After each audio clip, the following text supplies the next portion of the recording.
komunale, për arsye se janë të detyruara, nuk mund të jepet të ushtrohet një veprimtari nëse nuk ka dalje emergjente. Ju mund ta paramendoni me qindra njerëz kanë qenë aty dhe nga ana tjetër vetëm një dalje ka qenë 90/90.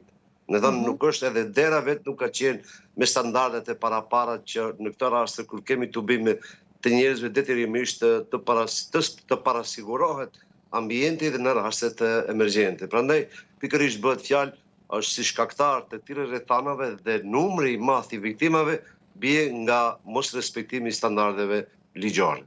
Pra, nga mos respektimi i standardeve ligjore ka ndodhur ngjarja e tillë. Tani, do doja të ndalesha pak edhe me që po flasim pak për çështjen e infrastrukturës dhe standardeve të cilat janë të parashikuara me ligj, thoni ju, por nuk janë të respektuara dhe policia nuk ka bërë punën e duhur që ta parapri një ngjarje tragjike si kjo e pak orëve më përpara, sepse ne nuk duhet, nuk besoj që ky është mesazhi të gjithëve, ne nuk duhet të ndërgjegjësohemi pasi të ndodh një rast tragjik i kësaj natyre, pasi të humbin jetën 51 persona, apo jo? Zoti Selmani. Po fatkeqësisht pasi infrastrukturës patjetër që duhet ketë hetime, duhet ketë drejtësi, por nuk duhet vi tani ky moment.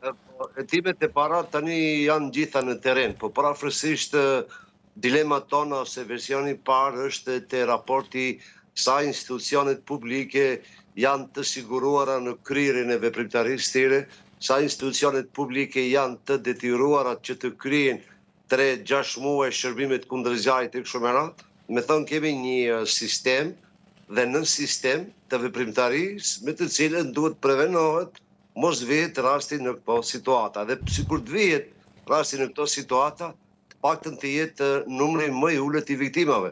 Dhe shkaku kryesor në numrin e viktimave është sepse nuk ka pas dalje emergjente dhe dalja kryesore që ka qenë nuk i ka plotësuar standardet elementare që parasheh ligji për hyrjet e veçanta dhe personave të caktuar. Pra po ashtu pjesë e ditë, sidomos gjatë këtyre organizimeve, është fakt se institucionet publike asnjëherë nuk krijojnë siguri, shpeshherë u jepet siguria personave fizik privat, me të cilët merren vetëm me rendit dhe sigurinë brenda objektit për të ruajtur rendin dhe qetësinë, por jo dhe për të pasur ose për të prevenuar ose për të penguar që mos përdoreshin veprimet ose shërbimet të tilla që bien në kundërshtim me kërcënimet e sigurisë. Pra këtu është neglizhenca e institucioneve, të cilat kanë lejuar përdorimin e veprimtarive të cilat janë të ndaluara me ligj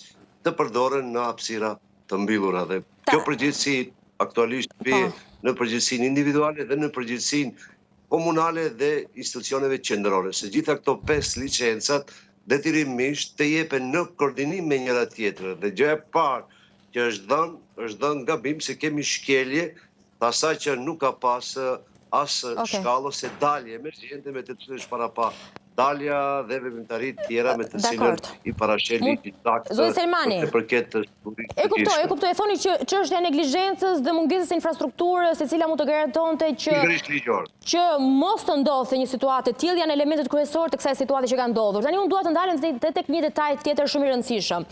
Unë teksa po lexoja pak më përpara dhe informacionin e atyre të cilët kanë qenë të plagosur, vije i re që ata pjesëmarrës kanë qenë të moshës 14 vjeç. Pra nga 14 dhe se nuk gabohem deri të 30-at. Pra a lejohet në Maqedoni të Veriut që një 14 vjeçar të shkojë në një klub nate ku mund të lejohet edhe konsumimi i alkoolit? Në ligjin për veprimtaritë, sidomos për të miturit, e përcakton të drejtën e lëvizjes lirë të personave të caktuar deri në ora 20 ose 20 e di, siç është parapa edhe me forma të ndryshme. Në asnjë mënyrë nuk lejohet, është vepër penale, me të cilën rrepsisht ndalohet keqpërdorimi i personave të mitur, për arsye të shoqërizimi i të miturve me madhorët, me që thatë ju nga mosha 14 deri mosha 30 vjeçare, ai bie në përplasje dhe në kundërshtim me takimet të tilla, sepse mund të keqpërdoren në disa forma të caktuara. Prandaj them se pikërisht këtu po të kishim një siguri nga organet policore dhe një siguri e sigurt të vepronte mbas sigurisë, personat e mitur në asnjë mënyrë nuk do duhet të lejohen që të futen brenda. Me thënë, po të ishte niveli i sigurisë publike në nivelin e dorë, atëherë nuk do vinte që personat e mitur të jenë të pranishëm dhe të jenë viktima. Pra, kretë kjo është shkelje ligjore nga ana e institucioneve, sepse edhe dhënia e lejes nuk i ka plotësuar kushtet dhe standardet që parashe ligji për sigurinë e objekteve dhe godinave, dhe nga ana tjetër tani kretë kjo numri i madh i viktimave është mospasja e standardeve infrastrukturore të objektit në veprimtari, për arsye se në çdo hapësirë që futen persona të caktuar, detyrimisht të ketë hapësirë nga 2 deri në 4 metrë katror, varësisht çfarë veprimtari ushtrohet. Mirë, por në këta anë, sidomos ne dim në për diskoteka, aty ka qindra njerëz, me mijëra njerëz rinë dhe rinë gjithë në kam parafërsisht janë në gjendje fizike. 1500 ka qenë numri i personave të cilët kanë marrë pjesë në këtë shfaqje, koncert, pra ka qenë një koncert me muzikë, nëse nuk gabohem, po. Ku disa artistë kanë qenë prezent. Edhe këtu, në qëndrimin e hapësirës dhe sigurisë vertikale të personave, në institucionet të saktuara, ka standarde minimale dhe maksimale sa duhet të jetë largësia e tyre dhe sa mund të jetë qarkullimi i tyre në situata emergjente të udhëzohen dhe si duhet të trajtohen. Që ju thoni që në këtë rast konkret nuk janë respektuar? Që në rast konkret nuk janë respektuar?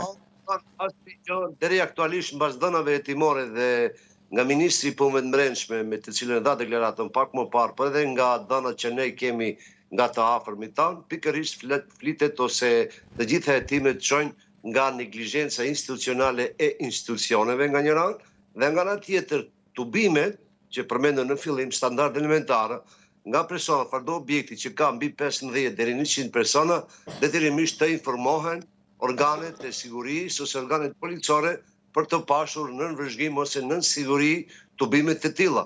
Pavarësisht se tubimi është miqësor, është argëtues, është